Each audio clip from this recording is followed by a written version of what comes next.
and welcome to the next episode of the Oddsman broadcast. This is Ogre Barbarian, also known as Brett. With me today, as always, we have... Hey guys, this is Daniel, also known as DPO427 on Reddit. And unfortunately, Doom is unable to join us today. He, last second, got hit with a stomach flu or something of that nature, so he is indisposed, and we're going to trudge on without him. But, thankfully, we have a special guest today. Hey guys, this is Renee, also known as Renee Sylvia 88 in the CC. And she is a CC moderator, is that correct? Yes, I am. Well, thank you for joining us today, and let's go ahead and dive right into those characters, I guess. All right, so since Doom is currently unavailable due to his stomach situation, or at least we think it is, I'll be covering his sections, being the Here Comes the New Challenger and the Nip Tuck sections. But before that, just a reminder for you guys, we still are looking for, more help on our Patreon to get us to that $30 goal to do the giveaway at the end of the month, the Oddsman giveaway of $10 gift cards either for iTunes or Google Play at the end of the month.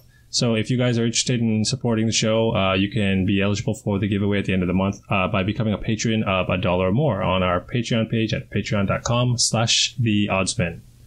So with that, let's dive right into Here Comes the New Challenger. Here comes a new challenger! So first off, I'm reading off Doom's notes. So we're going to talk about Donna Troy. And Donna Troy, he wrote that she has an interesting kit that looks very stun-based and she's tanky. She lacks some survival against other tanks, especially Harley and Power Girl and so on. And apparently she can massively accelerate other characters like Huntress and Cyborg. She's apparently an engine. Yeah, the world's greatest detective engine. So with a 2-turn engine, apparently. Maybe Ogre can elaborate on that later. And then... Yeah, I can explain all that stuff. Cool. Apparently she's designed as a counter to Wonder Girl, but doesn't quite hit the mark, according to Doom.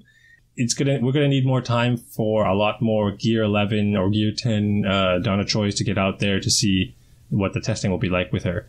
But apparently, all in all, she's a strong character pick, and time will tell how effective she is in the long run, according to Doom. And she has to be considered with a future buff-heavy, characters. So it sort of opens up design space. Again, this is with the idea that we will find more answers to Wonder Girl, and she's not much of a problem for the state of the meta. But Ogre, I guess reading off Doom's notes, can you elaborate more on what you think Doom was trying to say? Yeah, absolutely. Okay, so since we didn't cover the abilities, that's where part of that comes in. Donna Troy's second passive, Multiverse Presence, I believe it is. When you have the legendary upgrade for it, it gives a -1 cooldown. But the base ability itself is, I think, at max 100% chance. If a character ends their turn with, I think, 6 or more buffs, she'll purge 2 buffs and give them 20% turn meter. So... that's what he means by an engine. He takes characters like Huntress, like Cyborg, who give themselves buffs fairly regularly on their turn. When they end their turn, Donna Troy will take a couple of those buffs, give them some turn meter, and maybe give them some awareness as well. Cool. So that's a pretty interesting engine. So that gives her sort of like combo aspect. Speaking of engine, I just had a couple motorcycles go by. That's why I went silent. Yeah, I was wondering what that was. I do this outside of my apartment complex, so. All right. Well, Renee, what do you think of Donna Troy so far? I haven't really got a chance to play with her. Right now I have her at level 48, just 1-star legendary. So I haven't really put her in with my team in order to play with her just yet. So, Ogre, what's your thoughts on her so far? Well, back to what I was trying to finish up about the discussion about, because we didn't cover the World's Greatest Detective engine combo. Oh, right. Okay, so that engine combo that Doom kind of came up with, and I kind of helped him work on it a little bit. Basically, World's Greatest Detective has the -1 cooldown on his detective work anyway, and he gives 3 buffs. So once you can use one other character to like Cheetah or something to speed up the whole team, grant like 3 buffs to everybody, which is not enough to trigger Wonder Girl right away. And then World's Greatest Detective will go, he'll use his detective work. At the end of his turn, she'll purge 2 buffs, give him an awareness, and reduces cooldowns, which immediately lets the detective work be used again on World's Greatest Detective's turn. So what ends up happening is that World's Greatest Detective is just spamming his detective work constantly. Everybody constantly has buffs turning into turn meter and awareness. Oh, wow. That's what ends up happening. And nobody else has to use a buff move after that. So detective works on a 2-turn cooldown or a 1-turn cooldown? No, 2-turn. It's a base 2-turn cooldown. Which reduces its Detective Works Legendary is reducing it by 1. And then Donna's Legendary reduces it by 1 as well. So it goes down to a 0-turn cooldown fairly quickly. So basically you can spam big abilities that are on like 2-turn cooldowns every turn. That's pretty insane, actually. So. Yeah, it makes for some interesting stuff. And even if they have a long cooldown, like a 4-turn, 5-turn, 6-turn cooldown, it doesn't matter because they'll come up real quick with this combination of giving a -2 cooldown every turn, plus the one that they took off for their turn. So, and the fact that they're all getting awareness from her legendary, then on top of the up to 60% turn meter, 20% from Donna, and up to 40% from Batman. Jeez, that's actually really cool. So basically, right? so as we're saying that, like, well, as Doom was mentioning in his notes, that she may not be the best counter to Wonder Girl at the moment, but she does, in a way, she may actually affect the meta if more people catch on to her engine aspect, like her combo-y aspect. So if you can, absolutely. So if you can figure out ways to pair her with, like as you said, World's Greatest Detective, and I'm thinking of Martian Manhunter too is another one that I was looking at from one of our alliance mates. The fact that she starts off with awareness at the beginning of battle on her second legendary, I think it is. It's her taunt legendary. It's her 2. She has a lot of ways to enable some gimmicky, combo-y team compositions. So although they may not be like meta defining right off the bat, it could lead into something very hard to deal with. So if more people it could shift it a little bit, yeah. All right, I mean, that being it won't necessarily break the meta wide open the way that Wonder Girl did, but it will definitely shift it a little bit if people do start abusing this little combo. So I mean, that being said, Renee, what do you think about Donna Troy with respects to Wonder Girl?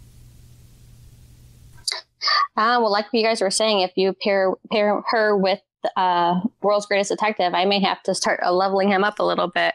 Because right now I really don't have a problem with Wonder Girl. That, or I just don't go up against teams where I know she's going to whip my butt. So I kind of just stay away from that in general.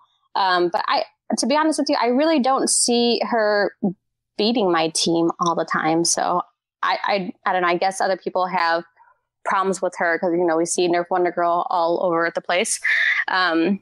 But yeah, like you said, like if you pair her, Donna Troy, with World's Greatest Detective and maybe finding another guy in there to kind of, take care of her, then I don't see why it would be a problem in the future. I'm sure, the devs are going to come out with something to counter her. So in terms of the characters, I guess at this point we would be looking at... Do we want to cover the basic kit of Donna at all? Because we didn't go over it at all. That's my bad. Right. I can try to do it off of memory. Okay. If you want, but let's actually go over a kit then. In that case. Okay. So her first move. I have it sort of written down. Actually, I'm reading it right now. So I remember most of it. It's just I don't remember all the legendaries. All right, let me read it. Let me read it from what's on the post that the standard made a while ago, and then we'll go over her legendary order too. So her first move is Roundhouse Kick. It says damage to an enemy 20% at the stun, and then legendary 35% chance to use Roundhouse Kick again. Then you have Amazonian Challenge, which is her second ability, gain taunt and apply 1 awareness to the entire team. It says always in brackets. Now, what I believe this always means that it's the timing or how long the awareness lasts. So we've seen this before. That should be exactly what it is. Yeah. Some people were thinking about how often it applies, but I think it always applies if you have it always leveled up. If you have it leveled all the way up. Well, the base move, it's like a 70% chance or something that they'll gain the awareness. That's why is worded that way. Yeah. But if you have it leveled all the way up, it should apply the awareness all the time, and the awareness should stay on until the character is damaged to take it off. And then the legendary for this move is use Amazonian Challenge at the beginning of battle. Downward Strike is her next move, her third move. It says damage to an enemy, 60% chance to stun. Legendary, plus 30% chance to stun if all allies have 4+ buffs. And then her first passive is Swift Retribution. Each time an enemy damages an ally, Donna Troy gains 20% turn meter. Legendary, 40% chance to counter with Roundhouse Kick when Donna Troy gets hit. And then her Multiverse Presence is her last passive. At the end of each teammate's turn, if teammate has 6+ buffs, purge 2 of them, apply 20% turn meter, and reduce cooldown by 1 on all other abilities, or on all abilities.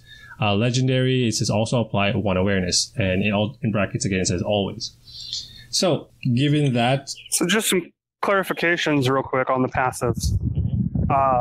The second passive, Multiverse Presence, only affects her allies. It does not affect herself, from what we're seeing so far. Okay. So far. The other passive, the first passive, I forget what it's called, but there's 2 different words there. One says hit, one says damaged. I want to point that out because of the awareness. The legendary says hit, where she gets a counterattack, and then the other one says damaged. So you can't be damaged by using an awareness. That's right. So they actually have to take damage for her to gain the turn meter. However, I want to think, I'm not 100% sure because I haven't seen it yet, that the legendary upgrade just means she has to get swung at. If the awareness is used or not, it doesn't matter in that case. Does that make sense? Yeah, that's what it would seem like to me from the way it's worded. So if it's actually particularly worded that way, then it probably is that way then. Yeah, I just wanted to point those out before we really go anywhere with her legendary orders. And I was talking to Doom earlier. He gave me his idea on legendary order, and I have my idea on legendary order. They're very, very similar. So Doom's order was 5, 4, 2, 1, 3. Okay. My order was 5, 2, 4, 1, 3. We literally just swapped where you take the taunt. And we basically came to the consensus that 5 is first because you're going to want those cooldowns and awareness and everything else. And then 3 is kind of the weakest because it's so heavily gated that your allies all have to have 4+ buffs in order to gain the 30% extra chance to stun. It just didn't seem like it was worth an early pick.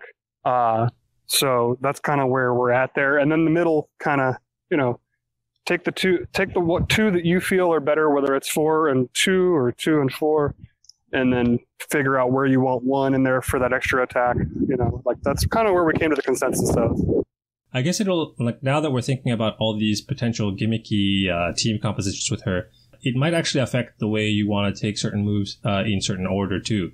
So, like I was saying, if you're planning around something like the Martian Manhunter passing around awareness type of team compositions with her, you might actually want to consider taking her taunt first, because she'll start off with giving everybody awareness. So that means, from like the team composition that I saw with Martian Manhunter, you can play Martian Manhunter outside of a leadership position, so that way you don't have to rely on him giving awareness to everyone. So that's actually something to consider as well. But otherwise, your legendary order and Doom's legendary order seems fine to me. The one thing that I consider about these type of taunting characters like Power Girl and so on and so forth is that there actually might be an argument to not ever taking her taunt, depending on how you want to use her too, right? Yeah, absolutely. You might not actually want to start her off as a taunting character if you have another taunting character on your team that you want to take the heat rather than her taking the heat, because as we've noticed that she's not actually while she does have a tanky gear set, she's not actually that strong against physical characters, right? She actually still goes down pretty quickly, from what I'm being told. Well, I think people were jumping the gun because they're having a legendary 1 face off against legendary 5 characters. Mm-hmm. And that's a lot of stat difference, to be honest. So, I don't know. Will she be tanky? Yes. Will she be the end all be all? I don't know. Probably not. She's going to be about as tanky as anybody else, really. I mean, looking at her stats, she's the character with the highest HP pool in the game, right? She's definitely up there. I don't know if she's the highest. I think she beats out any of the non-leadership based ones. Yeah. Like Ares and Katana. I think she's the highest base. I'm not 100% sure on that, though. Her base at gear 11 is like 36,000. Almost. It's like 39. Yeah, it's almost 39. At level 80. Yeah, that's crazy. Oh, wow. Yeah, almost 40k HP is ridiculous. And I think Grundy, just for reference, comes in at like 38.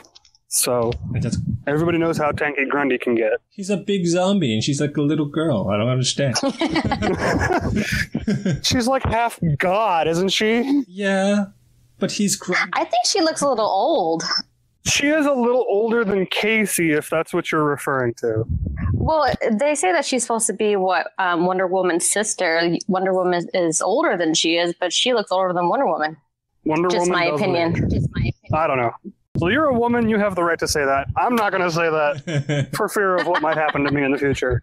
All right. Well, with that, Renee, what do you think about Donna Troy's like sort of design as a character then, since we're on that topic? I love her red suit. My favorite color is red, and I love the stars on it for heroic. And I recently, yesterday, just, went up to legendary, and I'm not liking it. It's not, I like the colors. So I'll be excited when we finally get that toggle feature. I can put her back to red. Yeah. But yeah, her face looks kind of old. On that note, just being honest. On that note, we're going to talk about this later in another section, but her and Beast Boy, I think that it's clear that they're being included this month for the Titans release of the DC Universe's series. And I'm wondering if the character designs if they're not actually based off the actors and actresses in the show, because we haven't actually seen. It is a possibility. We've seen the actress who's going to be playing Donna Troy in the show on, like, if you Google it, it'll come up. But not in costume and makeup, right? Right. We haven't seen her in costume and makeup. So I'm wondering if her sort of, I guess, facial expressions and everything is sort of designed that way. And Beast Boy looks like, I wouldn't say exactly like the way the Titans, like the current Titans shows Beast Boy looks like, but he definitely looks more like him than any other Beast Boy I've seen. He doesn't look like the comics, and he doesn't look like the old shows for cartoons and stuff. So yeah, I have to agree on that one. So I'm thinking Titans. Yeah. I'm thinking that's the direction that they're going, maybe, because we've seen them do that with characters like Wonder Woman, Defender of Justice. She looks a lot like Gal Gadot, right? So I don't know. Anyways, so. Oh yeah, absolutely. There's definitely precedence there if that's what they did. Oh, well, if she looks like the actual real character, I'm sorry, I wasn't calling you old. So with that, let's get into, I guess, Nip Tuck. You got a little more work done, huh? Yeah, just a little bit. Just tweaking. Maintenance. So in Nip Tuck, we're going to be talking about Nightwing for this podcast. So his kit. His first move, as many of you guys already know, if you already have Nightwing unlocked, it's Tumbling Combo. It's damage to an enemy, 50% chance to apply invisibility to each teammate. The legendaries gain 2 evasions up. His second move is Electrified Screama, special damage to all enemies. Gain 6 agility ups. Legendary, apply 8 agility downs to 1 random enemy. And I believe this one was changed from regular damage to special damage. Then his third move, the Flying Grayson, heavy damage and call assist on an enemy, 70% chance to call a second assist, and legendary, apply 2 evasion ups to assisting teammate. Also, it's teammates plural. So I'm guessing that means that you don't actually have to call assist the same person twice. It could just be someone else. No, you don't call the same person twice necessarily. But it can be 2 separate ones. Okay. It could be the same one twice, yes. Okay. And then the first passive is Trapeze Artist. Nightwing has an 85% increased defense while he has evasion up. And legendary, start the battle with 2 evasion ups and 1 awareness. And then Tag Team Fighter is his leadership, I believe. And then 30% chance to use Tumbling Combo on a random enemy after a team member's turn if any team member is invisible. And then his legendary is equal chance to gain 25% meter up. So that's his kit. And getting into what Doom was saying again from his notes, says his basic function now is in a way that lets him mass invisible, I guess, your team, and works well for teams that need that invisibility synergy. His AoE is substantially weaker. and his kit is a lot less focused on Nightwing having invisibility. And I believe what he means by the AoE is the second Electrified Eskrima being weaker. I mentioned this, I think, in another podcast before. The fact that he got switched to special damage, but his gear set remains, I guess, I think it's a striker gear set, a physical striker gear set. Yeah, it's physical striker. So the fact that he doesn't have much intelligence, base intelligence on his gear set is the reason why this move seems like it got weaker, because they switched it over to special damage without switching his gear set. So... to be fair, it never did a ton of damage anyway. So yeah, maybe it wasn't so noticeable. Anyways. Well, there is one slight advantage. If you're coming up against a character that has a lot of agility ups, for example, this move will still do decent damage against them, whereas if his move was regular damage, it wouldn't. The next part in his notes says, loss of resistant bonus on passive means it's weaker to special damage dealers. I think something to point out here is that his passive used to be 40% defense and 40% resistance. Now it's just 85% defense. Yeah. He's definitely more about tanking the physical damage at this point by gaining the 6 agility ups, having the evasion ups, gaining the defense boost while he's got evasion ups. Yeah. Like he definitely seems like he's more about protecting the team and taking the hits for the team now. Yeah. Seems that way. Then Doom goes on to say he starts the game with some awareness and evasion, but it could be helpful, but the initially it looks a little bit lackluster outside of Batgirl teams. Pairing with Beast Boy and Red Robin make for some sort of madness in terms of post-turn attacks. So I'm guessing he means sort of like ramping. Well, so if Nightwing's the leader, he has a 30% chance to use Tumbling Combo if an ally is invisible. Mm-hmm. Right?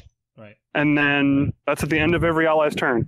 Okay. Beast Boy has the 30% chance at the end of everybody's turn to attack with Monkey Business, plus 25% if he has a Titan. Red Robin, if invisible, has a chance to attack out of turn at the end of anybody's turn, up to twice. So I think that's where he's going with that. Basically, there's going to be free bonus attacks flying everywhere. And all 3 of them are Titans. I don't believe Red Robin is actually classed as a Titan right now. What? Really? I don't think so. Shouldn't he be a Titan? They have Robin and Nightwing, but not Red Robin for whatever reason. Yeah, that's kind of weird. Maybe they'll fix that later. It's something that may change down the road, but as of right now, I don't believe I saw it in his bio. Okay. But I mean... because I went digging, and as soon as I saw Beast Boy's kid, I was like, ooh, where's the Titans? Yeah. Tim Drake should be a Titan, I feel. But anyways...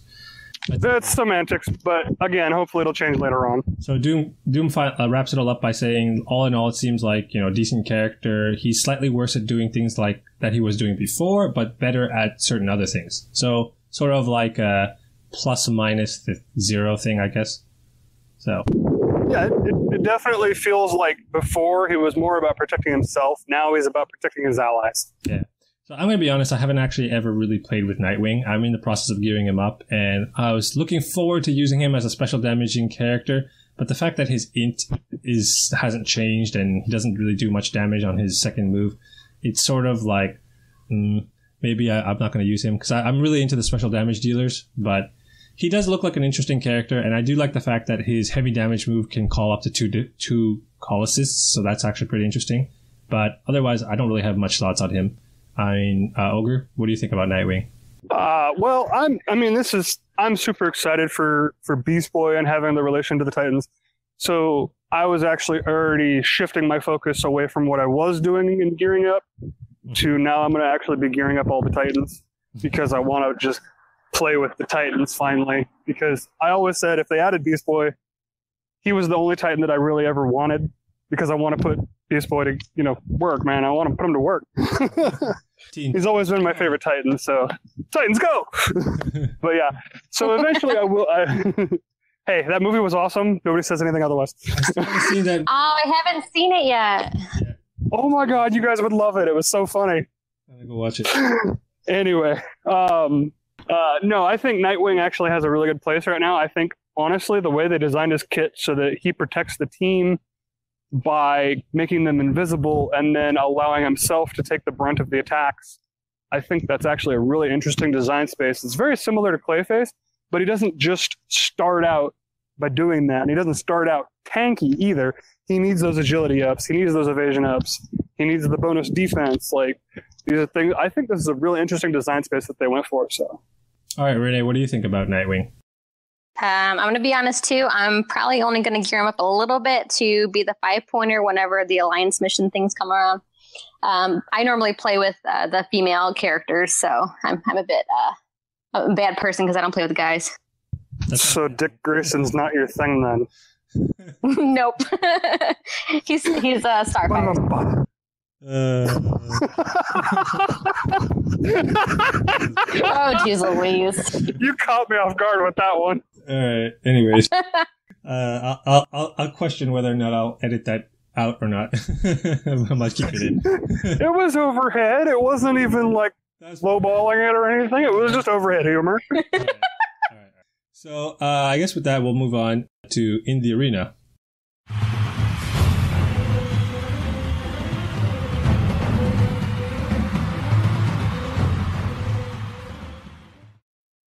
All right, so obviously the arena, we have a lot of things going on lately. The meta has become very stale for a lot of people because of Wonder Girl and Harley Quinn, combined with Batgirl and just anybody else you want, really, whether it's Etrigan, Power Girl, Starfire, Larfleeze, whoever. It doesn't really matter. That's pretty much the meta team right now. And the introduction of Donna Troy and Beast Boy, I'm not sure that they're going to change that, unfortunately. I don't think that the one thing that could happen is that Donna Troy's second passive could limit the amount that Wonder Girl is going to do to your team, but I don't know that it's going to be enough because she's still going to have enough buffs on your team to trigger the double damage. So I'm not really sure there. And Beast Boy, with his ability to attack out of turn regularly, and gain a bunch of buffs just that way, may actually cause a problem as well. So I'm not really sure how these two are going to fit into this current meta, but I guess we will see on Beast Boy since he's not out yet. And we've already started to see a little bit of impact from Donna. She's starting to show up on those Batgirl, Harley, Wonder Girl teams as the fourth. So it's now Batgirl, Harley, Wonder Girl. And let's be honest, they're not a lot of fun to fight against. Yeah, it's not fun. But in general, like, I'm wondering if Beast Boy can help a little bit in another sense too, because he's a bit of a tanky physical character. So if he can stick around long enough to deal damage to Wonder Girl, that might be interesting. But yeah, I'm really wondering about Donna Troy too, because she seems really interesting, but not in the way we thought, like that she would be an answer to Wonder Girl. I think that she might be more of a combo character. Like, because I've been seeing a lot of people post videos with her starting turn awareness, and she combos really well with characters that pass around buffs, like Wonder Woman, Defender of Justice. Martian Manhunter passes around his own awarenesses too, and Poison Ivy. Yeah, Poison Ivy also does copying very well too. There was a team that I saw recently. Oh, I remember now. It was Atrocitus, Donna Troy, Martian Manhunter, and Wonder Woman, Defender of Justice. All the awarenesses being passed around like crazy. Everyone had like a bajillion awarenesses at the end of it, because Atrocitus is just proccing a lot more basics, and all those characters pass around. Two of those characters pass around awarenesses on their basics. So it was pretty amazing to see go off. So I think that she'll be very interesting as a combo character. But yeah, so far I don't really see too much hope for the state of the meta. I think things are more or less going to stay the same unless people catch on to the sort of awareness, combo-y, gimmicky thing that you can do. So if that's a thing, that might shift the meta in that direction. But I don't think it's going to be that big because Martian Manhunter is not that accessible, right? Well, not even just that. But here's a question for you: those awareness really aren't going to help you when you miss and Batgirl purges off buffs with her counterattack. Fair enough. And then you also have a hit from the face from Harley. Those awarenesses are going to go away fairly quickly. So, I mean, it really won't make that much of a difference, I don't think. It just really depends on what else you have on your team. I don't know if the gimmicky team is going to be able to beat the counterattack team that purges buffs constantly. Renee, do you have any thoughts on the current state of the meta and where Donna Troy and Beast Boy fit in? Well, I'm a bit confused with Donna Troy's her first and her third power. Doesn't it look like it's the same thing? They both say damage to an enemy and chance to stun. Wouldn't you think that they would put something else versus that? Well, okay, so the basic attack is a slightly weaker hit with a very low chance at 20% max, I think, to stun, whereas the third attack has a much higher, I think 60% chance to stun and does a bit more damage. So, but they are very similar, yes. Oh, okay. I was just making sure I wasn't like reading that wrong or something. But other than that, yeah, no, that's basically it for that one. How do you think they're going to fit into the meta? Do you think they're going to change anything? Do you have any ideas? Well, with the video that Hate Mail posted the other day, it doesn't look like she's going to be very powerful.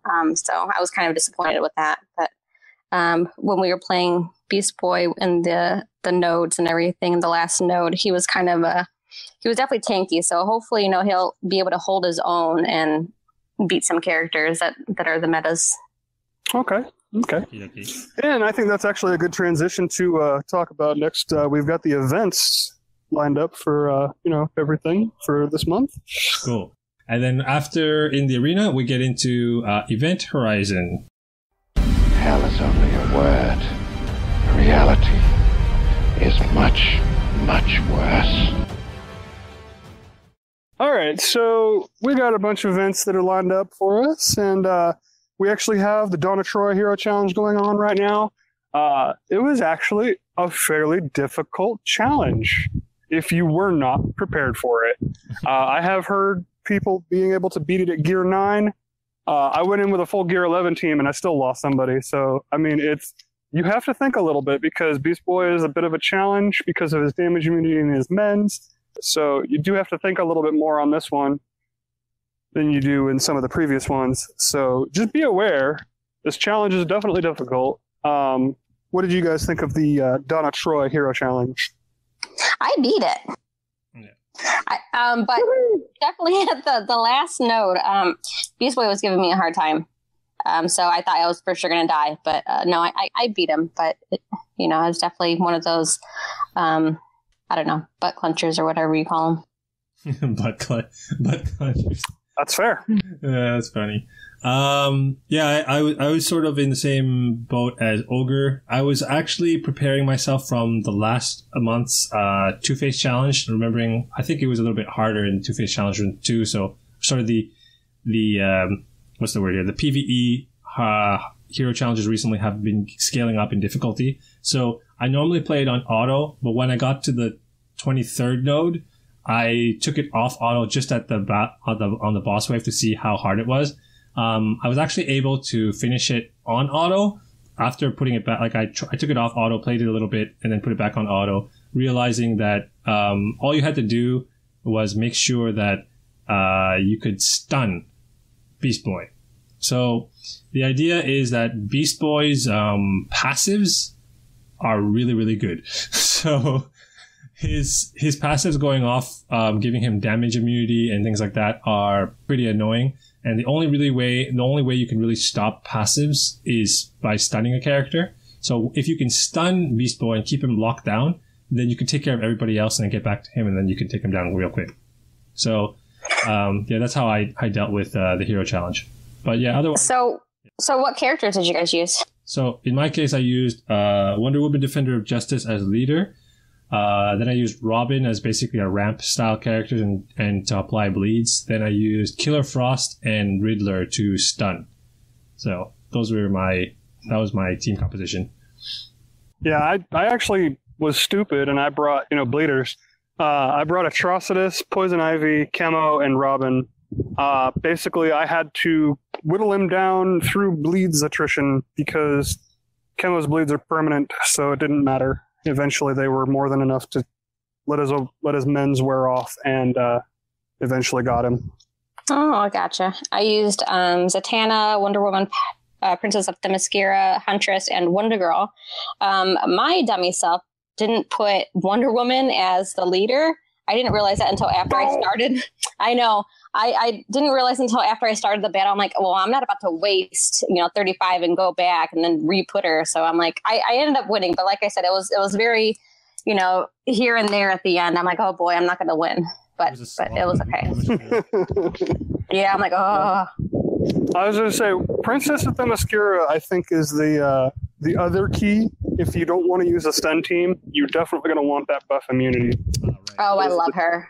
Two characters that I think, or two things in this challenge. That's how you're going to beat Beast Boy. You either give him buff immunity or you stun him. That's my best advice I can give you guys if you're having trouble. So there you go. All right, so we also have upcoming the World's Greatest Detective Hero Challenge, or 6-day challenge, not Hero Challenge.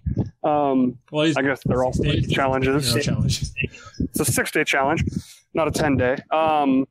But obviously, most veterans don't need World's Greatest Detective. I know I myself, I'm like 10 away from L5 because I'm lazy and didn't do his PvP last week or whatever it was. But I knew I was going to be going through the challenge just so I could do Camo Versus. So I know DP, you probably don't need any L7 World's Greatest Detective. More like L10 at this point. Well, whatever. Yeah. Hey, I need him. Well, and that's what I was about to get to. This Even though I won't play with him. This event is definitely for newer players. The veteran players can take a week off. They can relax, do PvP, do whatever, and just relax and not have to worry about another challenge that they have to go through constantly. Whereas newer players are going to love these World's Greatest Detective fragments. To be fair, PvP is not relaxing. PvP, if you're not in the top 100, top 1500, is very relaxing, actually. Okay. Fair enough.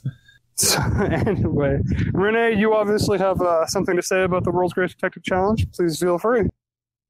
Oh, no, I'll play it, though. I think I only have him at, like, level 2, so I'll definitely need to get some of his fragments as far as to bring him back up to, like, at least maybe, hopefully, level, 4 stars or something.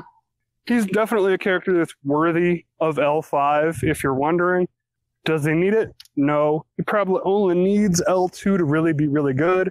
That's really the only 2 moves he needs are his heal and his detective work. After that, everything else is kind of gravy. But he's definitely L5 worthy at this point with his rework, so if you were wondering. Isn't he kind of slow, though? He's not terribly slow. He's just like 1 or 2 points underneath Harley Quinn. Oh, okay. He's got like a 110 or something, 112. I can't remember. He's fairly quick. He's not the fastest, but he's not the slowest either, by far. But anyway, yeah, we were just talking about how he combos with Donna Troy. So if you're planning on playing with Donna Troy, it might be a good opportunity to pick up more of his shards to get more of his kit unlocked to combo with her. All right, sounds good. Yeah, if you're a combo player, now is your golden time because we found some combo for you. There you go. I'm taking notes. All right, and then obviously we have one other event that's coming up soon, and that's All Hallows Eve, I believe it's called, for Grundy. And there's 2 distinctly different events, one for Heroic, one for Legendary. So we're interested to see what that actually turns into. And we're assuming that there's a restricted list for this as well. We haven't seen that yet either, so we're still trying to figure out what is the monster match. Yeah, I'm assuming it's probably going to be a lot of the characters that are Halloween-based or sort of scary themed in that sense, like characters like So characters like Scarecrow, Grundy himself, Chemo, Grodd, Doomsday, Clayface. Yeah, I could see that. But I don't. To be fair, I don't consider Grodd to be scary. He's a big gorilla. He's so huggable. He will destroy you. He will squish you. In so many ways. But yes, I get you what you're saying. But also somebody like Killer Croc. Killer Croc might be cool in there. There's a lot of characters that definitely could fall into the Monster Mash category. We're all just speculating, obviously. We have no idea. They haven't said anything yet. Here's a future character design thought on a very scary character that I'd want in the game. I definitely want to see a big, giant-sized Bebo. You know Bebo? No. If you don't know Bebo... If you do that, Chemo needs to be Who's bigger. Bebo? No, bad DP. I'll just say one thing about Bebo. You go watch Legends of Tomorrow. I think it's in the later series or the later seasons where Bebo shows up. And once you see Bebo and you figure out what Bebo is, yeah, you'll understand why Bebo is awesome. So yeah, I think I only watched the first and second season of Legends of Tomorrow, and then I kind of got behind. Yeah. Anyways, you can, if you want to, you can just Google it though. Bebo is Beebo. So you can just Google that, and then you'll probably. All right, sounds good. Anyways, that was neither here nor there. But I guess we'll get into the shop talk. We also, right? we also have. Hold on, we also have three other events that are going on. Oh, yeah. They're more PvP related, but we have Zatanna challenges, both legendary and heroic. So this one that's going on currently is legendary characters only. The next one will be heroic characters are available. It'll be interesting to see if it's just heroic characters and non-legendary characters. Because if that's the case, a lot of us are screwed. But then we also have, physical and energy gem blitzes coming? That's right. Is it in that order or is it reversed? Energy, then physical. Okay. So yeah. Guess what, everybody? No Wonder Girl. Get the party on. I don't have a lot of good physical characters in the energy ones, so I may be in trouble. Oh, no. That's right. Most of your girls are Mystic. Yep. All right. Well, those are something to look forward to. Gem blitzes are always, very anticipated things, so get your characters ready. And then one other thing that we had wanted to mention was still no Siege. Yeah. But we're still hopeful for that to happen again here in November, maybe, because November is that 2-year anniversary, so maybe we'll get another one then. We don't know. Give me a new Superman and give him a Siege event. That's for you and like the 3 other Superman fans. Yeah, for me. Come on. No. Okay, anyway. So, that being said, let's get into the shop talk, I guess, then, right?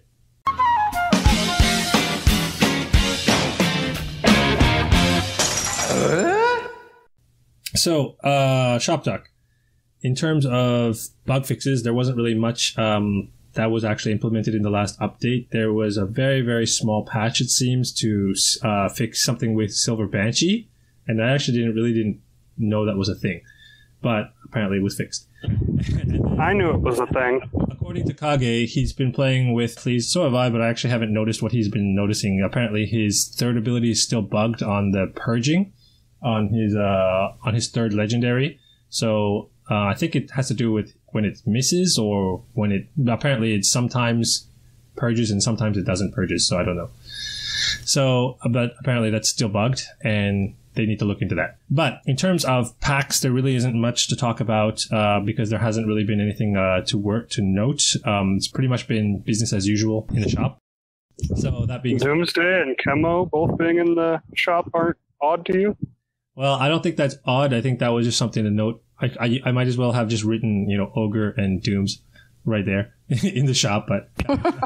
Well, I was actually, you wanted a Superman season and a Superman. Okay. Doomsday and Chemo can both be linked to Superman.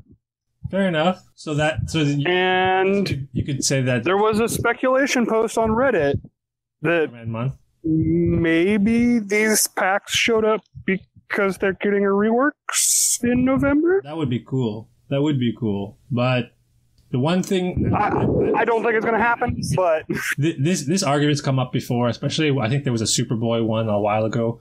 But every time we go through this, I'll mention this again. In terms of pack patterns, a lot of the times you'll see certain exclusive characters show up in the shop, mainly because it's going to be the following day's Alliance featured character. So in addition to the 5-point character, one of the 2-point characters usually shows up in the shop the day before. So I think in the case of Chemo, he was the next day's character.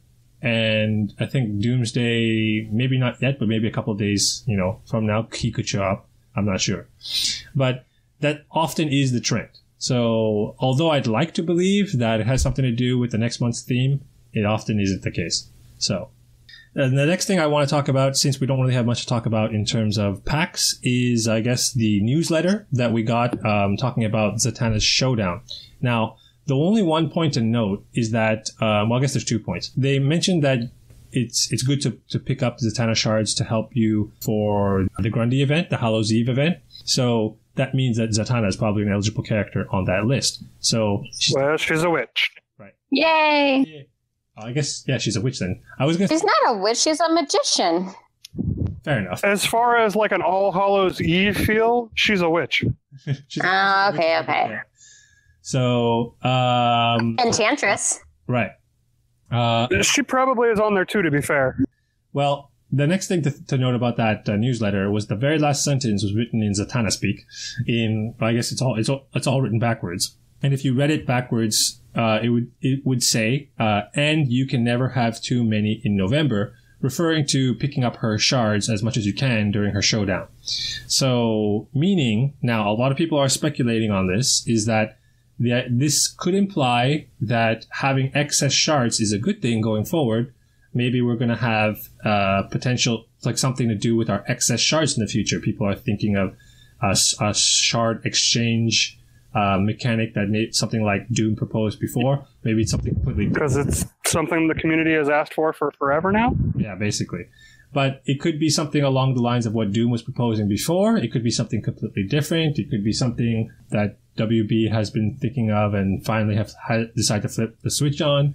Or it could just be the fact that maybe Zatanna's getting a rework, right? And then it's a good point. It's a good time to pick up Zatanna shards. Maybe all they're trying to say. But yeah, those are the two popular theories. Right now, going forward, I think a lot of people are good theories.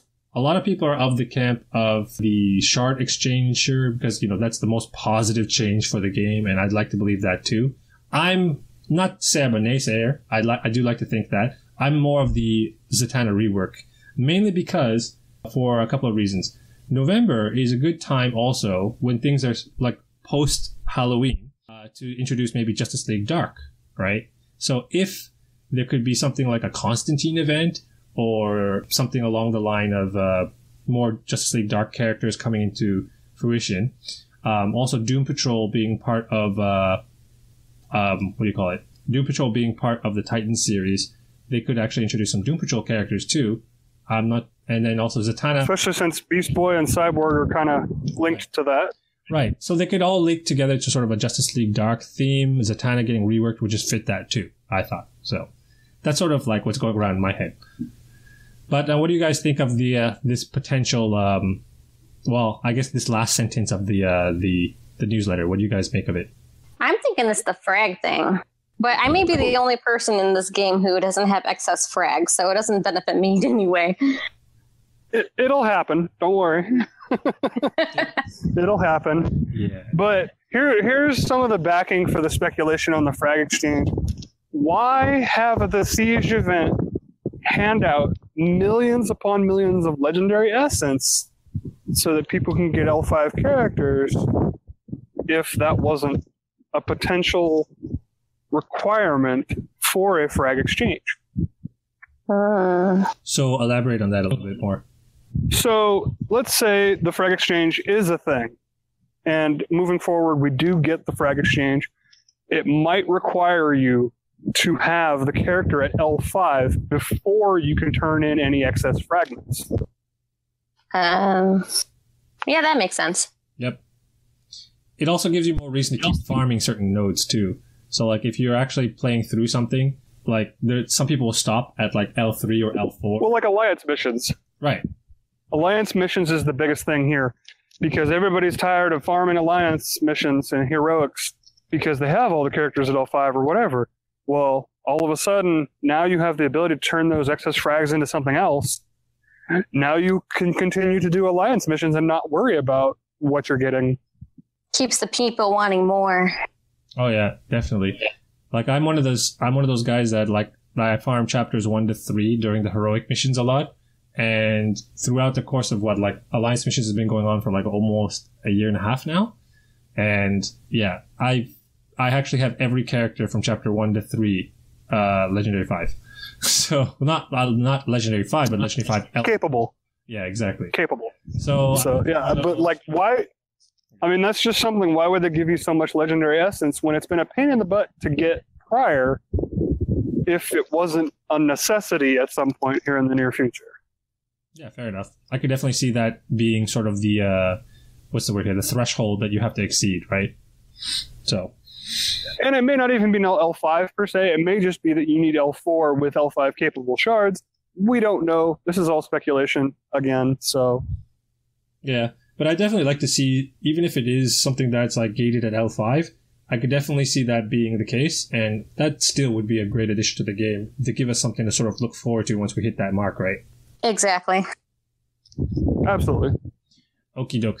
I guess Renee, did you have any thoughts on potential? No, basically what you guys just said. But if it's the Zatanna rework, if it is, and I would hopefully that they would make her a little less squishy, because she does get killed first on my team. But I do love her because of her heal. So I was gonna say the one thing about her, right? So the one thing, if we did rework for her, like this is just speculating, I guess is a repeated pattern that I'm seeing, is that I'd like to see her heal become overheal. Because can you imagine a team-wide heavy overheal? That would be crazy. I will take I'd be very excited for that, yes. Yeah, team-wide heavy overheal. Sweet. Like, the funny thing about Zatanna, she hits really hard. Yeah. Just because she's a special striker and has a huge intelligence. Yeah. So, she doesn't need a lot of changes, and I think the heavy overheal is one of them that would help. And I think the other change would be her leadership becoming a passive. Those are pretty much the only things I could see possibly changing. The rest of her kit is still pretty good, so... I guess while we're on the note of Zatanna, and I guess we should have talked about this when we talked about her showdown, but for those of you who are thinking about farming Zatanna more and getting more of her shards, she is actually a very good character against certain energy characters, especially characters like Power Girl that are physical-based and don't have very high intelligence stats. So she can often one-shot those characters. Against Power Girl, because of her death immunity, you'll take her down to 1 HP, but then you'll kill her with the next person. Because her... But you're also purging off all of those buffs. Right. Well, a big chunk of those buffs. Exactly. So the hat trick will purge it all off and apply int downs and whatever, and then the next guy will come in and just rip her apart. So, I mean, oftentimes, unless they have damage or death immunity, she will one-shot most physical-based energy characters, and as long as she's still around, that's the biggest problem. She is pretty slow too, so she's squishy and she's slow, so you have to protect her. But she is really, really, really good if you get to use her.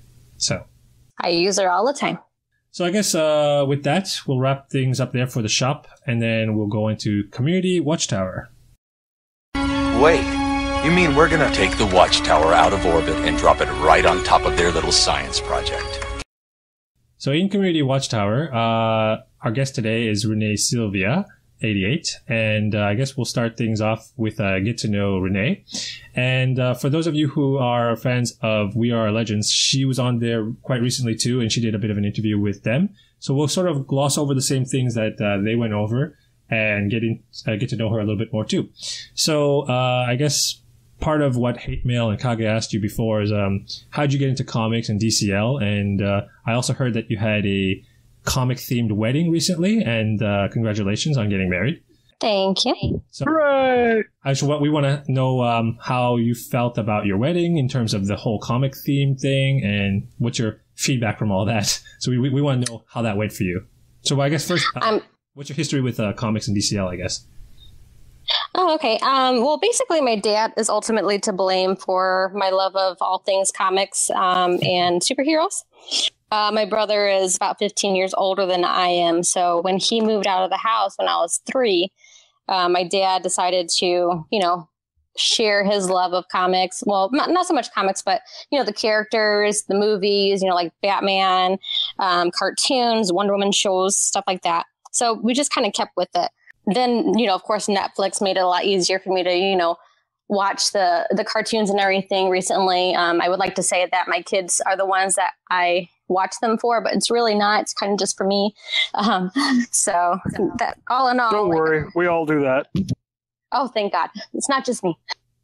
It's all good. I have glasses too, so I'm nerdy. There you go. Me too. You're not in strange company. Yeah.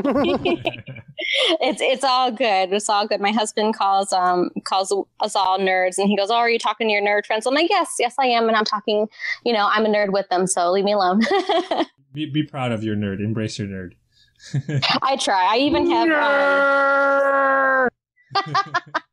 I even have scrub tops that are nerd based. So, and my see, cell phone and that right there makes you like the best dental hygienist ever. So, why, thank you.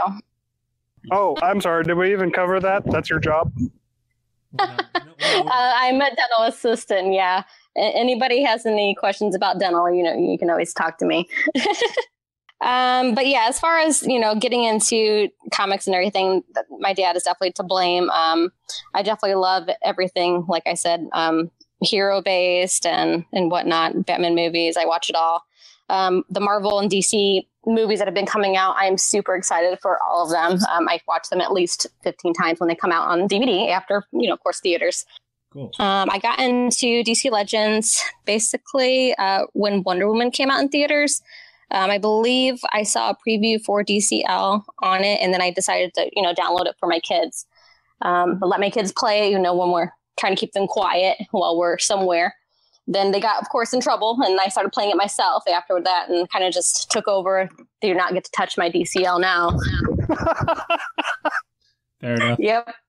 They're like, Mom, can I just play? I'm like, no. You have something else to play. Play something else. Oh, that's awesome. So, yeah, that's basically how I got onto DC Legends. Cool. As far as my wedding, it was last Saturday. Cool. We did have it in Michigan. I'm from Indiana originally. So I had a whole bunch of things that were like comic book based, like without it being over the top, like where everything's like comic. So my bouquets, they're made of paper flowers. From a vendor that I found off of Etsy. My colors were burgundy, ivory, gold, and I had some comic book flowers that were kind of incorporated into the bouquet without being it, over the top. That's awesome. Why, thank you. Then I had a comic book seating chart. And you know how they have like table numbers and everything. And so we did a comic book seating chart. I had Marvel and DC characters. I like both of them, so I couldn't pick just one. That would tell the people where to go, and it would tell the people who each comic book character was. Okay, those pictures were great, by the way. Thank you. I love seeing those table numbers. You're at table Hulk. Here is a comic book for Hulk. Here is a little card telling you about the Hulk. Love exactly. Yep, but like Ogre said, I definitely had. I didn't have exactly the correct comics for each table. I basically went to the comic book store that was, down the street, and I told the guy that I was having a comic book themed wedding. And he goes, "Oh, great! Let me. How about you take 25 cents for each comic?" I'm like, "Okay, great, yeah." And instead of paying like $2 a piece, that's great. So I kind of just, put random comic books on the tables. Some of them, were Supergirl and Supergirl table. So that was always fun. My coworker made me a garter that had like POW and WOW, and it had Wonder Woman on it. So that was pretty cool. That's awesome. Sorry, 2 more things. And then I had a comic book backdrop. The same thing, had POW and WOW, and it also had like little props that people could use to take pictures with. So that was a pretty big hit. And then the last thing that I had comic book wise was my cake topper. My husband's favorite character is Deadpool, and then mine, of course, is Wonder Woman.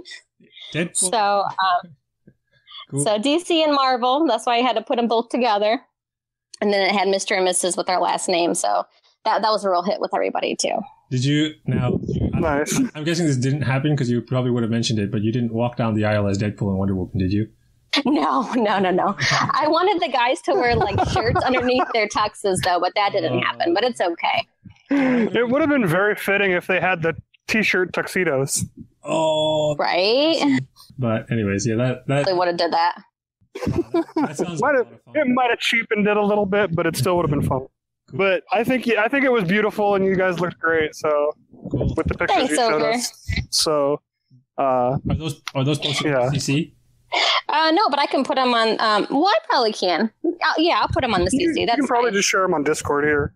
Okay. But, so I know I've seen him. DP probably hasn't seen him, obviously, because he's not in all the chats that I'm in. So yeah. I'll show him to you. No worries, DP. Yeah.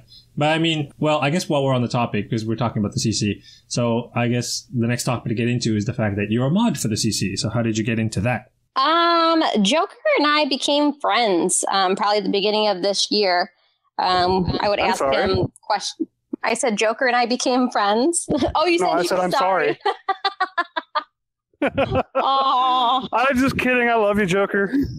Joker. Shout out to Joker.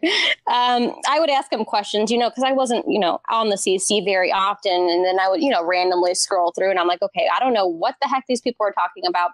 Probably one of the first questions I asked him, I'm like, what is it, F2P and P2P? There's no shame in that. There is no shame in that. If you're not a gamer, you're not going to know that.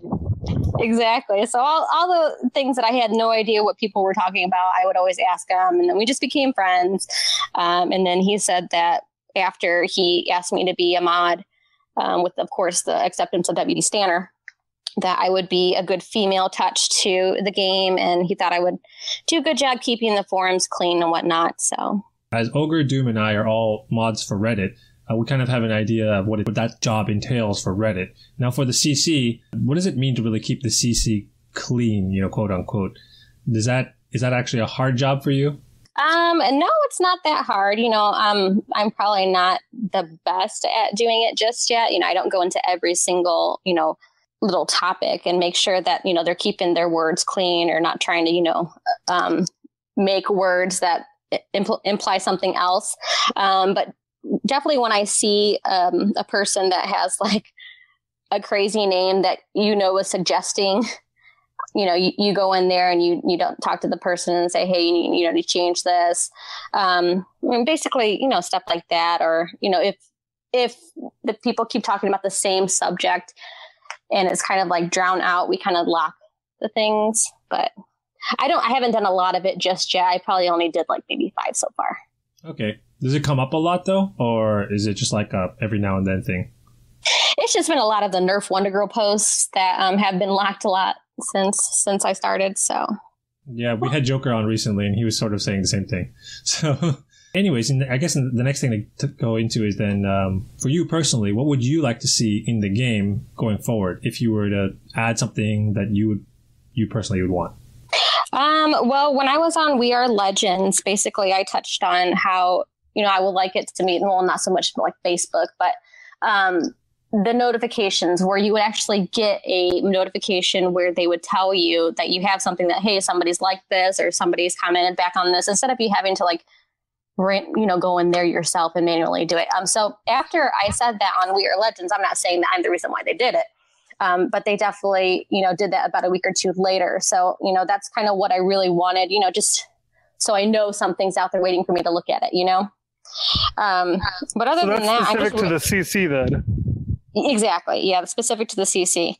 I'm just really looking forward to the skin swap whenever that does come out unbugged. Cool. So basically, some people were of the idea that the skin swap might not actually let us apply new skins to the game, but it might just be a skin toggle between the heroic and legendary.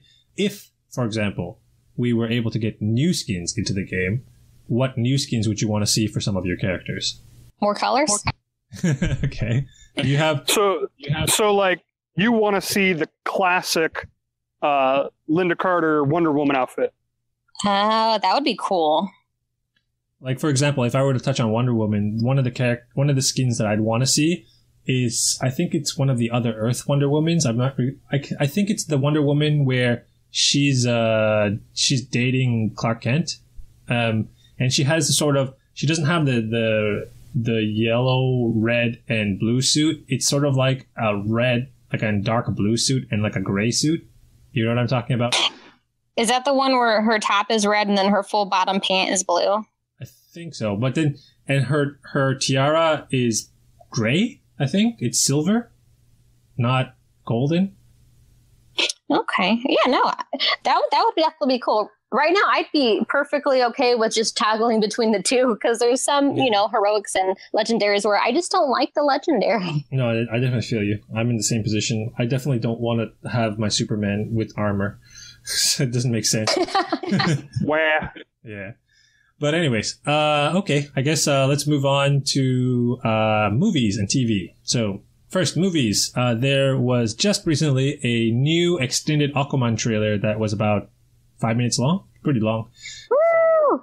In that trailer, we got a good look at Manta and Manta's goons, and then Nicole Kidman beating people up with a trident. That was awesome. Yeah. Agreed. What's her name? Atlanta? Atlanta is the mother's name, right? And yeah. Then there's like the whole scene with like Arthur and Mira doing sort of an Indiana Jones thing going through, I'm guessing, old Atlantis. And yeah, they said it was in the Sahara Desert. Yeah. And I don't want to spoil anything for those who haven't watched the rest, like the trailer. I'll have to say one thing though. The ending is the real like, that grabs you right at the end. Yep. That's what. Watch the trailer. Giant fight scene. Yeah, the fight of awesomeness. Yeah. So the fights, all the fight scenes that were delivered in that trailer look absolutely phenomenal, and they look like they're going to be a lot of fun. So, also, Amber Heard is hot. Amber Heard is hot. She is hot. I'm extremely excited for this movie, though. So excited. Yeah. I mean, it looks like it's going to be a lot of fun. I really liked the dynamic between Aquaman and Mara. Like, some of the dynamic in that Indiana Jones scene.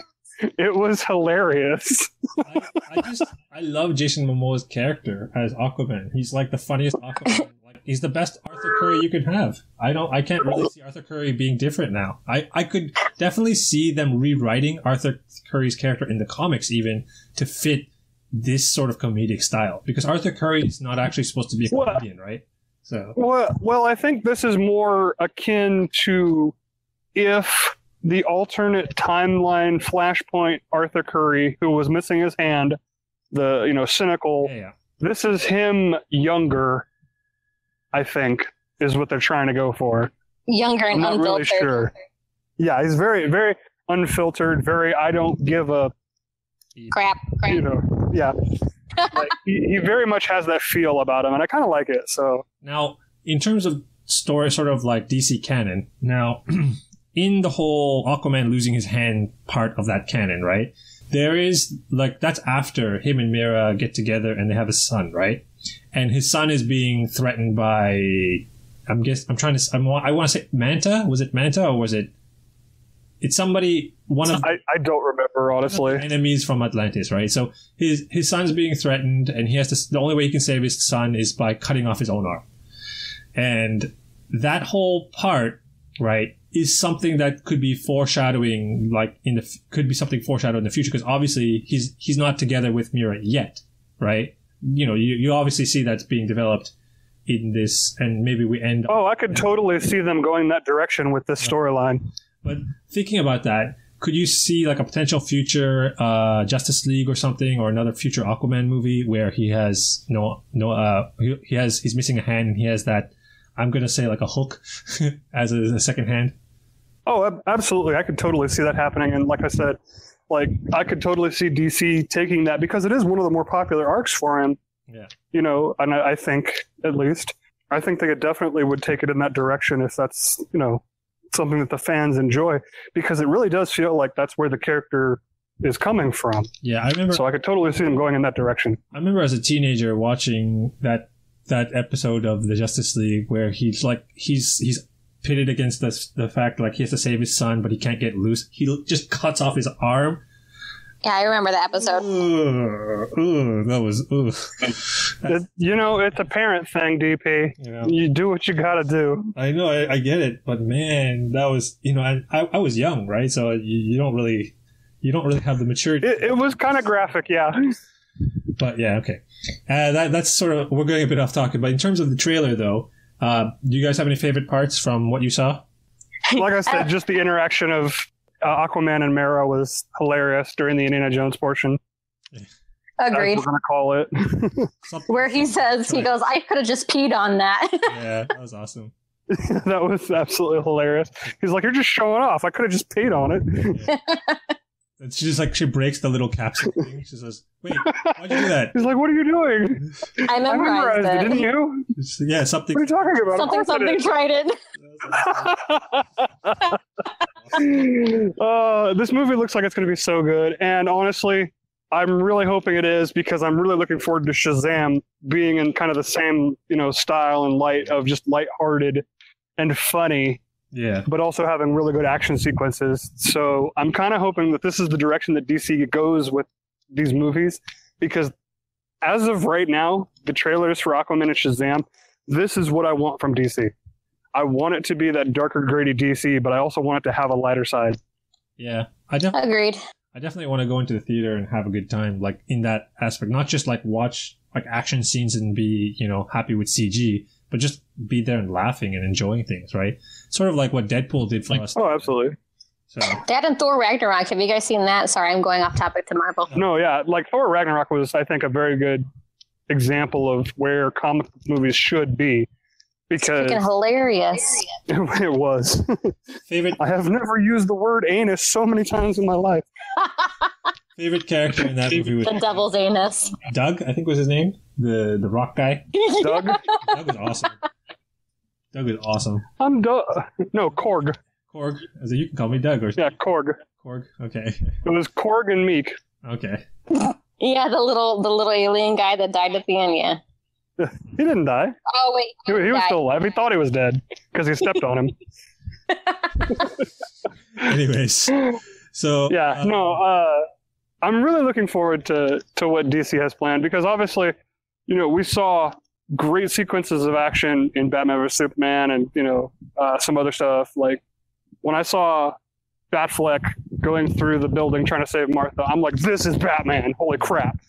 And now I'm seeing Aquaman trailers and Shazam trailers, and I'm like, these are Aquaman, and this is Shazam. Like, yeah. I'm really, really excited for what these characters are going to be, and I really like that they chose these slightly off characters, not the Trinity, to represent the lighter side of it, because obviously the Trinity has kind of already been ingrained as the grittier side with Superman, Batman, and Wonder Woman.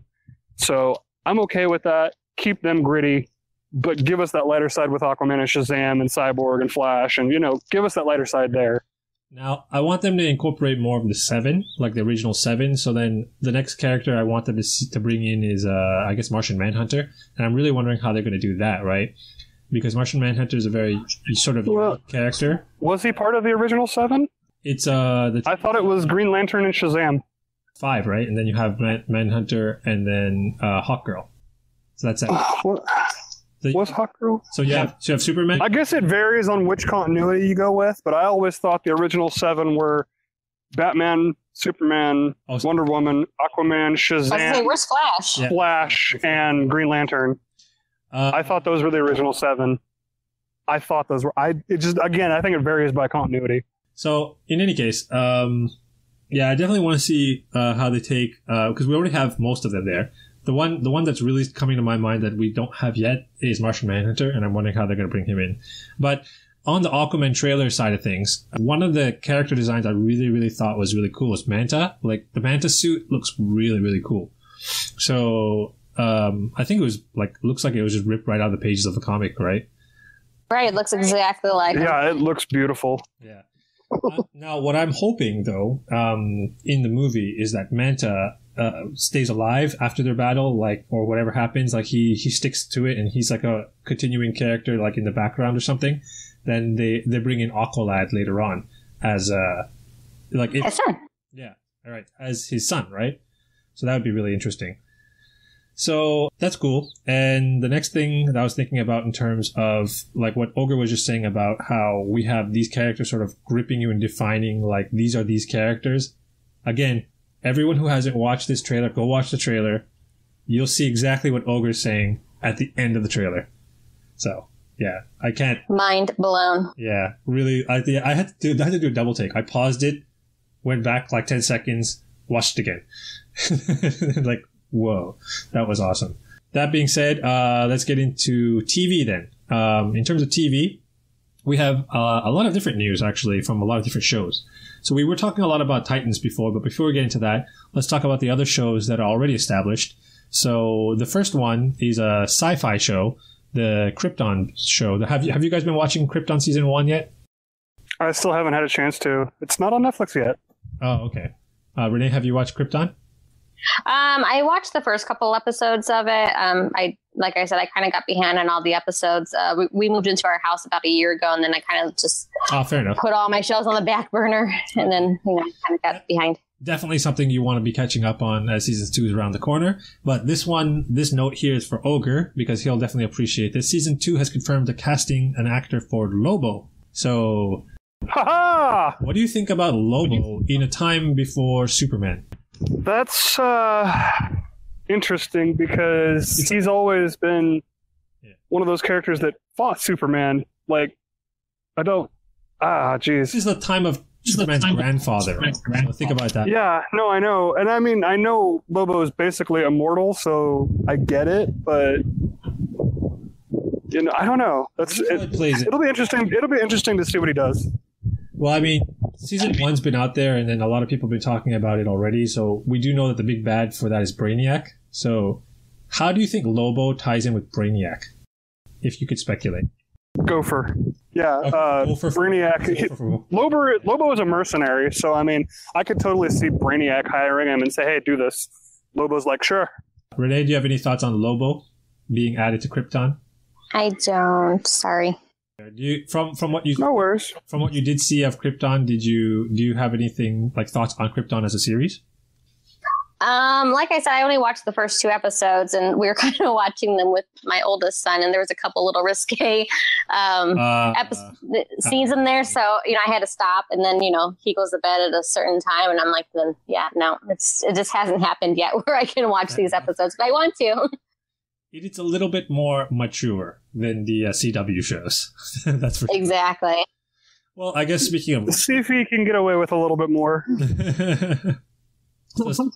Speaking of CW shows, we'll get into that. So the CW shows, the next seasons are just around the corner, and they've already announced their crossover event for this season in December, and they're calling it Elseworld. So according to popular internet news, Elseworld refers to stories that take place out of regular DC canon. So this means that they can get away with a lot of different things, and things that may not really make sense in a lot of sense, but at the same time... So alternate timelines and alternate character realities. And from the same time, apparently Elseworld was also something that was used before in comics too, so they might actually take things from that Elseworld. But at the same time, if they don't, they can get away with a lot of other things, right? Okay, well, let's get into it. So we already know that for the next few seasons, Batwoman has already been confirmed, Ruby Rose for that part, and they've also confirmed Superman returning in Supergirl. As well, they've also confirmed an actress for Lois Lane. So Superman and Lois Lane coming into the Supergirl series. What do you guys think of that? Oh, nice. That would be very exciting, because Supergirl is honestly the only thing that I've been watching right now. So that would be awesome. Yeah. I mean, it was a matter of time. You had Jimmy Olsen in the series already. So, I mean, it was only a matter of time before Lois came into the picture too. And Clark came into the picture fairly quickly originally. So, I mean, it was only a matter of time, I think. Yeah. And I think it's, I'm wondering now that if Lois Lane is there, because Superman is Superman, he can be anywhere. But if Lois Lane's there, I'm wondering if this season will take place more in Metropolis than in National City, right? So that's something to think about. It is a possibility, yeah. And it is a possibility that with Batwoman being present, it may tie more into Gotham as well. That's what I'm getting to. It'll be interesting. This may be them world building, right? Which would be fine with me. Now, would be perfectly fine with me. That's what I was just going to get into, because in the Elseworld part of the crossover, now we got some insight in that from some of the news sites that I was reading. Apparently, now one of the things to sort of start this whole crossover thing to happen is there's this character called Dr. John Deegan of Arkham Asylum, obviously from Gotham, right?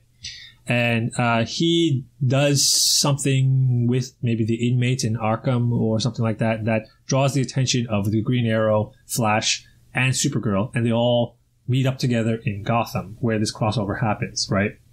And also, for this series, there's also another actress confirmed to play Nora Fries, which is Mr. Freeze's wife. So we don't actually have any confirmation on Mr. Freeze, but we do have his wife. And we do know that that's a big part of the reason why he becomes Mr. Freeze, because of his wife. So I'm wondering now, if we're doing this whole tie into Gotham, that's where we're going to get Batwoman coming into all of this, and that whole thing is going to get tied together. So maybe, as Ogre, you're saying, maybe this whole thing takes place in Gotham. That would make sense. This sounds like it's going to get really interesting. Yeah. So... Yeah. And maybe Batwoman being a part of the show, we would get Batwoman in the game. Yay! Yay. That is a possibility. There's more Bat characters. Fingers crossed. Maybe Not too soon. Not too soon. Batwoman with or without dreidels. Really? Really? But in any case, yeah, I'm definitely looking forward to that. I think this might be probably the better of all the crossovers that they've had before. I definitely did like the one that they did in Earth Prime. I think was the one where they had to go up against Randall Savage, was it? I can't remember. Vandal Savage. Vandal Savage. Vandal Savage. And that was the one that introduced Legends of Tomorrow. Right. Right? No, wait. That was with the Legends, but that wasn't the one that introduced them, I think. Well, I mean, it introduced Hawkgirl and Hawkman. Was it? Right? Maybe. No? Maybe. I can't remember. Because Vandal Savage was hunting Hawkgirl and Hawkman, I thought. Because he was in love with Hawkgirl. Oh, that was the very, very first one. I'm thinking of the one that's on Earth Prime that's like basically neo-Nazi regime. Oh, that was like last season 6 of Arrow or something, like last season. They introduced the Ray and like the Freedom. Yeah, that was the last one. Yeah. They even did a spin-off of that like universe. Yeah, because they did Freedom Fighter Ray as a cartoon, right? Right. Yeah, well, it wasn't even a cartoon. It was like really short. It was like 15... Well, it was like a movie or something. No, it was just like a bunch of like small like 5-minute clips that like if you piece it all together, it's like a show. I guess. They did that with Constantine too. They did that. And they have the same actor for Constantine is also the voice actor for Constantine in his show too. So... Well, this is okay. Something that I want to say about DC, when they cast a voice actor or an actor, if they stick to it like they do with Constantine, like they've done with the Teen Titans, yep. I am all for this. I don't care what show it is, but the same actors playing the same parts always is a good thing. It is an amazing thing to see happen because I used to watch the Teen Titans show when I was a kid. Now my daughter is getting really into superhero girls, and it's the same voice actors for Beast Boy, for Cyborg, like same voice actors. I love it. It's amazing. They definitely kept on. I can't remember her name. Melissa Benoist is her name. The girl who plays Supergirl. They kept her as the actress for Overgirl in the spin-off for Freedom Fighters. So, yeah, nice. Yeah, that's cool. And I think they I did that with the Vixen cartoon also. They had the actress who played her voice her, and they also had Grant Gustin and Stephen Amell do the voices for Arrow and Flash when they showed up. So I thought that was really cool. Cool. Alrighty. I guess moving on from CW, we get into a lot more. I guess the hot topic is the new shows that are coming on DC Universe, I guess later this month. So we have Titans, which is the big topic. And with Titans, there was a lot of trailers that have popped up recently that go over certain character promos. So we've now seen there's a promo for Jason Todd, Hawk, and Dove. So first of all, Jason Todd, most of us already know Jason Todd as being Red Hood. But in the character promo that you can see on YouTube, it shows him as being the second Robin, and the trailer starts with that awkward moment when you meet your replacement. with that was pretty funny. That was pretty funny. Yeah. So, but they just released one recently for Hawk and Dove. I'm not sure if you guys got a chance to see that. Did you guys? No, I I don't think I didn't. saw that one yet. It No. was like literally a few hours ago, I think. Maybe like 12 hours ago or something like that. So, Well, then, yeah, I haven't actually thought to look. so Hawk and Dove as characters, I'm not actually really sure who they are. Actually, I'll admit I've never seen them before. Do you guys know who Hawk and Dove are? I think they're equivalent to Cloak and Dagger from Marvel. Could be. I don't know. They just look like birds. That's all. I'm not 100% sure, honestly. They're both in bird. I have no idea. They're both in bird suits, so I'm thinking there's something along the lines of Birds of Prey, because they even said Birds of Prey on the trailer, so I'm not sure. That is a possibility. Did they end up doing Birds of Prey with Huntress and Batgirl and That's a movie thing. Canary? So that's a movie that they're working on down the line. Well, no, I meant just in general, the Birds of Prey. When I think of Birds of Prey, it's Batgirl, Huntress, and that's actually, Canary. That's actually a thing, yeah. That's actually a group. Now, I'm wondering if Hawk and Dove are actually part of that, but I'm not actually sure. So I'm not sure, and that's what I'm saying. If they're part of that, I'm not really sure. So right. Now, the reason why I mentioned this is because now, if you look at the Wikipedia page for Titans, you can see a lot of the episode titles already. So they're named after some of the characters. So I'm guessing they're introducing characters in those episodes. Like there's an episode called Starfire, there's an episode called Beast Boy, and so on and so forth, right? But then there's an episode called Hawk and Dove, so they'll be introduced there too. Then there's an episode later on called Donna Troy. So here we are. Now we have Donna Troy in the game, Beast Boy in the game. So Jason Todd's already in the game, and so are the other characters. So I'm guessing it probably won't be very far-fetched to think that maybe Hawk and Dove may also be in the game at a later point too. So something to think about as well. Then that'd be interesting, because that would also give a new mechanic potentially, caring about a specific teammate. Right. So since we just got our cares about Titan teammate. Right. And Hawk and Dove paired together, if that's the case, right? So. Yeah, exactly. That could be really interesting. That would be really interesting, yeah. Then there's the fifth episode, according to the wiki page, is entitled Doom Patrol. So as we know, Doom Patrol sort of spun off Titans that will take place in 2019, apparently. That's when I guess when the episode 5 will release, and then Doom Patrol will air in 2019. But we do know that Doom Patrol, as I said in a previous podcast, will be sort of referred to by Cyborg in the Teen Titans, but there's still no confirmation of Cyborg being part of Titans. We do know that he's casted. There's an actor casted for him. We don't know where he's going to show up. There's no episode titled Cyborg either. So in terms of that too, if we're of the idea that maybe Hawk and Dove might be characters in the game too, characters on Doom Patrol might also be in the game as well. So out of the Titans... That would be really cool, because I know Joker and I were really speculating on that last time. Yeah. Now we had him on, so... Joker! I was looking at stuff from the DC YouTube page when they were going over the New York Comic Con, and they were going over the voice actors for Doom Patrol as well. Brendan Fraser was there, and man, Brendan Fraser got fat. I really leave him alone. I really like Doom. I really like Brendan Fraser, and I can't wait for him to be the voice of Robot Man. But he was a great actor back in the day, but you can really see what the years have done to him. So I'm just gonna say that. I was gonna do the Tarzan thing, but never mind. Yeah. But in terms of Titans, the show, what are you guys looking forward to? I saw a preview that it's supposed to be on Netflix also.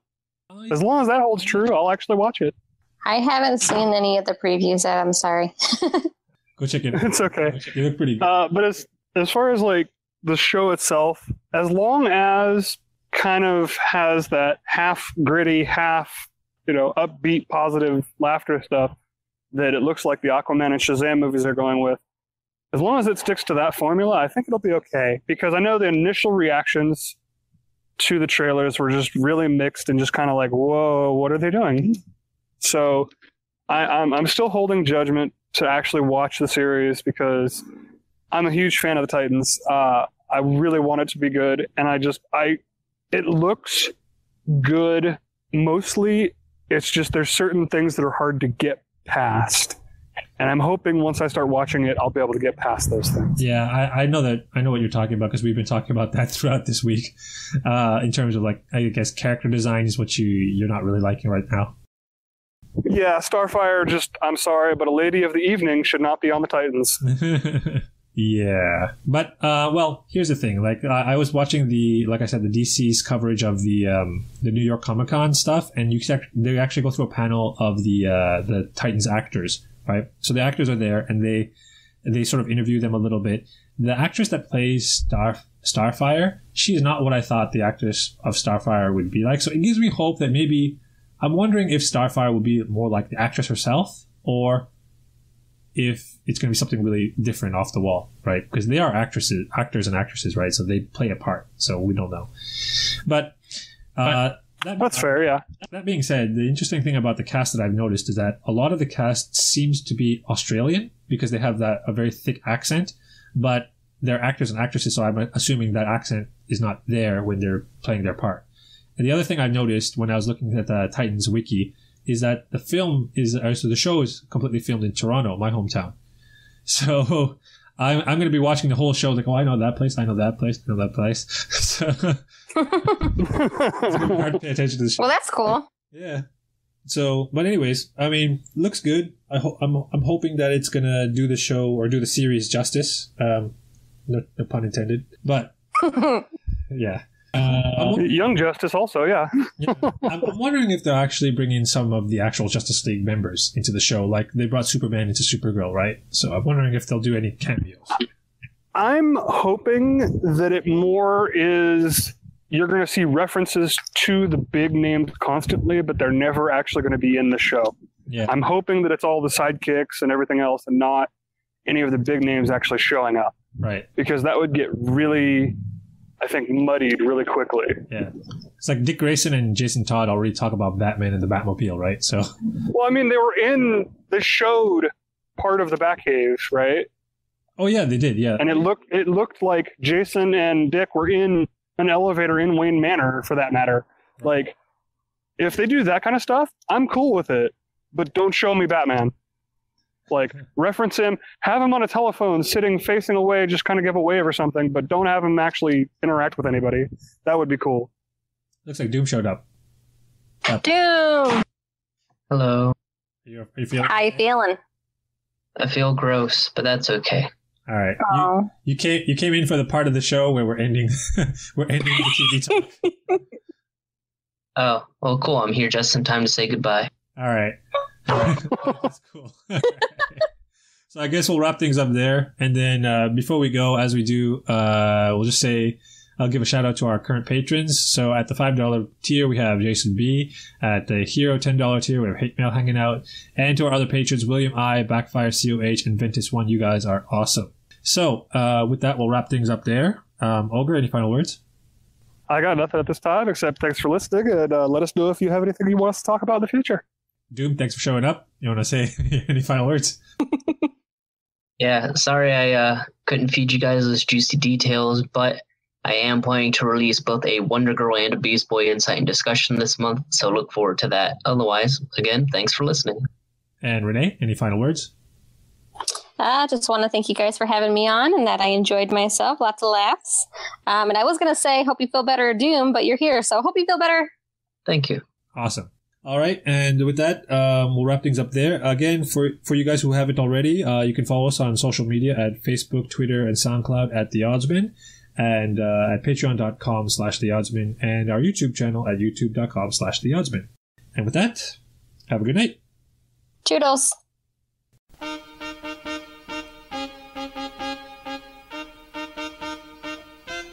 And for this week's Winner Circle, we have Kitty Little for World's Finest in PvP for Nightwing Shards, and UJLA for #1 spot in the Alliance this week. Be sure to tune in to We Are Legends next week for our exclusive interview with Kitty Little. Thanks for listening to this episode of the Oddsman broadcast. Be sure to check out the next episode of We Are Legends coming up next week.